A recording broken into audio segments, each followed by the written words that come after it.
जीत series practice set number 12। देखिए, भारतीय नागरिक सुरक्षा BNSS अब पुलिस अधिकारी के लिए बिना वारंट के गिरफ्तार किए गए व्यक्ति को किस प्रकार की जानकारी देना अनिवार्य बनाती है। गिरफ्तारी का कारण और जमानत का अधिकार। भारतीय नागरिक सुरक्षा BNSS में इसमें अध्याय 39 है। ये अध्याय 39 है और इसमें धाराएं 531 है। मौलिक कर्तव्य किस पर लागू होते हैं? केवल नागरिकों पर। मौलिक कर्तव्य भाग 4 क में है और 51 क में है। यह रूस से लिया गया है। वर्तमान में मूल कर्तव्य 11 है। 11वां 86वां संविधान संशोधन 2002 में जोड़ा गया था। आर्टिकल 51A के ए में है, संविधान का पालन करें और उसके आदर्शों, संस्थाओं, राष्ट्रध्वज और राष्ट्रगान का पालन करें। आर्टिकल 51A सी में है, भारत की संप्रभुता, एकता एवं अखंडता की रक्षा करना। 51A जी में है, पर्यावरण और जीवित प्राणियों के बीच दया का भाव रखना। 51A आई में है, सार्वजनिक संपत्ति की रक्षा करना। कुषाण शासक होविस्क के सिक्के किस स्थान से मिले हैं? सांभर से। कुषाण वंश मध्य एशिया से आए थे। इस कुषाण वंश के संस्थापक कुजुल कड़फिसेस है। कुषाण वंश ने शिव नंदी बैल की आकृति वाले सिक्के चलवाए। कनिष्क ने चतुर्थ बौद्ध धर्म सम्मेलन का आयोजन किस स्थान पर किया था? कुंडल वन में।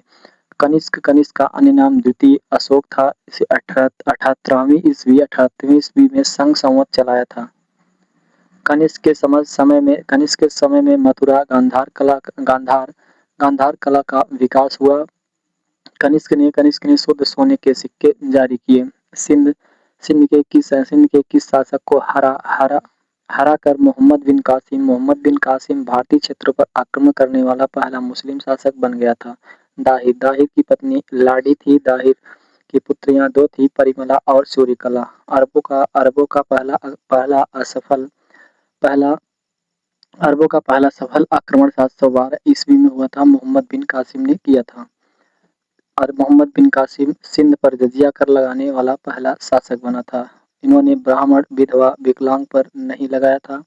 भारत में मोहम्मद गौरी का वायसराय और सेना का समग्र कमांडर किसे माना जाता है? कुतुबुद्दीन ऐबक को।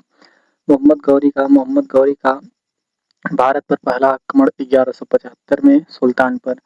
मोहम्मद गौरी ने तराइन का प्रथम युद्ध 1191 में लड़ा। मोहम्मद गौरी VS पृथ्वीराज के बीच हुआ था।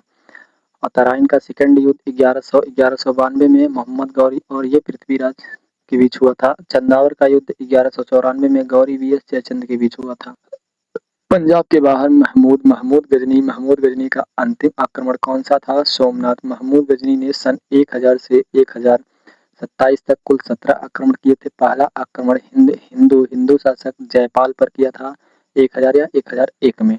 16वां आक्रमण सोमनाथ पर किया था 1025 या 1026 में। दोनों में से कोई एक आ सकता है। महमूद गजनी के समकालीन लेखक फिरदौसी थे। इन्होंने शाहनामा बुक लिखी थी। महमूद गजनी के समकालीन में उत्वी ने किताब उल हिंद लिखा। अलबरूनी ने किताब उल हिंद लिखा। अलबरूनी ने, इसका थोड़ा देख लीजिएगा भाई, मिस्टेक हो गया है। जिब्राल्टर मध्य जल मध्य किस महासागर को भूमध्य सागर से जोड़ता है? अटलांटिक महासागर से। मलक्का जल संधि हिंद महासागर प्लस दक्षिणी चीन सागर को जोड़ती है। होर्मुज जल संधि फारस की खाड़ी प्लस ओमान की खाड़ी को जोड़ती है। बेरिंग जल संधि प्रशांत महासागर प्लस आर्कटिक महासागर को जोड़ती है। धोपगढ़ की पहाड़ियां किस राज्य में स्थित है? मध्य प्रदेश में। धोपगढ़ की पहाड़ी मध्य प्रदेश की सर्वोच्च चोटी है। सर्वोच्च चोटियां देखिए, सिक्किम की कंचनजंगा, उत्तराखंड की नंदा देवी, पश्चिम बंगाल की संदकफू, केरल की अनाईमुंडी, तमिलनाडु की डोडाबेट्टा, झारखंड की पारसनाथ, हरियाणा की करोह, राजस्थान की गुरु शिखर, महाराष्ट्र की कलसुबाई। कुमाऊं हिमालय किन नदियों के बीच है? सतलुज और काली के बीच। काली और तीस्ता के बीच नेपाल हिमालय। सतलुज और सिंधु के बीच पंजाब हिमालय। तीस्ता और दिहोंग के बीच असम हिमालय। धुआंधार जलप्रपात नर्मदा नदी पर है। पोचेरा जलप्रपात गोदावरी नदी पर है। जोंग जलप्रपात शरावती नदी पर है। कुंजकल जलप्रपात बराही नदी पर है। शिवसमुद्रम जलप्रपात कावेरी नदी पर है। दूधसागर जलप्रपात मांडवी नदी पर है। हुंडरू जलप्रपात स्वर्णरेखा नदी पर है। 8वीं पंचवर्षीय योजना के लिए गरीबी रेखा से नीचे जनगणना किस वर्ष में की गई थी 1992 में। और 8वीं पंचवर्षीय योजना डब्ल्यू मिलर मॉडल पर आधारित थी। इसका उद्देश्य था मानव संसाधनों का विकास। गरीबी मापन पद्धति की समीक्षा के लिए 2012 में किस समिति का गठन किया गया था? रंगराजन समिति। भारत में गरीबी मापन का पहला प्रयास दादा भाई नौरोजी ने किया था। गरीबी पर आधारित समितियां अलग अलग समिति 1977 में आई थी। लकड़वाला समिति 1990 में, तेंदुलकर समिति 2005 में। संपूर्ण ग्रामीण बेरोजगार योजना कब शुरू की गई थी? 2001 में। किसे विनिवेश मंत्रालय के पहले मंत्री के रूप में नियुक्त किया गया था? अरुण शौरी को। जिसे विनिवेश मंत्रालय की स्थापना 1999 में हुई थी। इसका मंत्रालय का दर्जा 2001 में मिला था। Research and analysis wings raw की स्थापना किस वर्ष में हुई थी? 1968 में।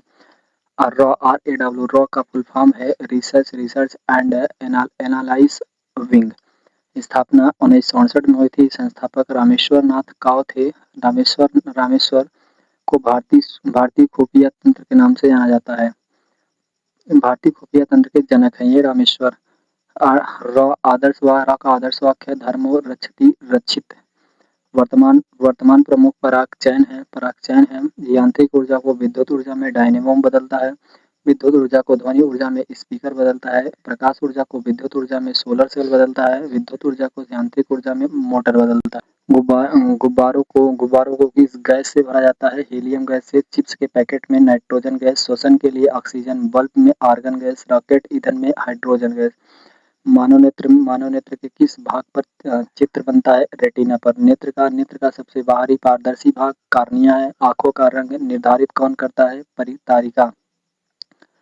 काला नमक चावल की किस्म को एक जिला एक उत्पाद योजना के तहत उत्तर प्रदेश के किस जिले में उत्पाद के रूप में चुना गया था? सिद्धार्थनगर। एक जिला एक उत्पाद की शुरुआत 24 जनवरी 2018 से हुई थी। टेराकोटा उद्योग गोरखपुर में है। काली मिट्टी के बर्तन का उद्योग आजमगढ़ में है। दालों का उद्योग गोंडा में है। चमड़ा उद्योग आगरा में है। चिकनकारी लखनऊ में है। ढोलक उद्योग अमरोहा में है। सूफी कवि अमीर खुसरो का जन्म यूपी के किस जिले में हुआ था? एटा में। अमीर खुसरो को तोता हिंद कहा जाता है। इनके गुरु निजामुद्दीन औलिया है। निजामुद्दीन औलिया का दरगाह नई दिल्ली में है। हम जो कचरा उत्पन्न करते हैं वह कैसा होता है? जैव निम्नीकरण और अजैव निम्नीकरण, दो प्रकार का होता है। नागझीरा टाइगर रिजर्व कहाँ स्थित है? महाराष्ट्र में। वन्यजीव संरक्षण अधिनियम 1972 में आया था। वन्यजीव संरक्षण अधिनियम के तहत टाइगर रिजर्व बना 13 अप्रैल 1973 को। 29 जुलाई को बाघ दिवस मनाया जाता है। Tiger man of India Kailash Sankhla को कहा जाता है। बाघों की गणना हर 4 साल में होती है। पहला 2006 में हुआ था। यूपी में कुल कितने जिला कारागार है? 61। आदर्श कारागार लखनऊ में है। नारी बंदी निकेतन लखनऊ में है। सहकारी समिति का प्राथमिक उद्देश्य क्या है? संसद सदस्यों की सेवा करना। सहकारी समिति 97वां संविधान संशोधन से खाद्य तेल किससे निकाला जाता है? राई से। खाद्य तेल पीली क्रांति से संबंधित है। पीली क्रांति के जनक सैम पित्रोदा हैं। किस भारतीय ने एक ही वर्ष में 2 ऑस्कर जीते थे? ए आर रहमान ने। ऑस्कर पुरस्कार सबसे पहले 1983 में मानू अथैया को मिला था। 29 अगस्त को किसके सम्मान में भारत के राष्ट्रीय खेल दिवस के रूप में नामित किया गया है? मेजर ध्यानचंद का जन्म प्रयागराज में हुआ था 1905 में। इन्होंने ओलंपिक में भाग लिया था 1928, 1932, 1936 में। इन सब में हम लोगों ने गोल्ड ही जीता था। बुक इनका मेजर ध्यानचंद की बुक है गोल। मोरक्को की राजधानी रबात है। वैश्विक आतंकवाद विरोधी प्रयासों के समन्वय के लिए किस संगठन को जिम्मेदार माना जाता है? UNCCT। फुल फॉर्म है United nation counter terrorism centre. देखिए आगे इसका हेडक्वार्टर है न्यूयॉर्क। इसका स्थापना 2011 में हुई। 1951 में प्रथम एशियाई खेल कहाँ आयोजित किए गए थे? नई दिल्ली भारत में। एशियाई खेल 1951 में जनक गुरुदत्त सोंधी थे। भारत का पदक 51 था। 15 गोल्ड मेडल थे।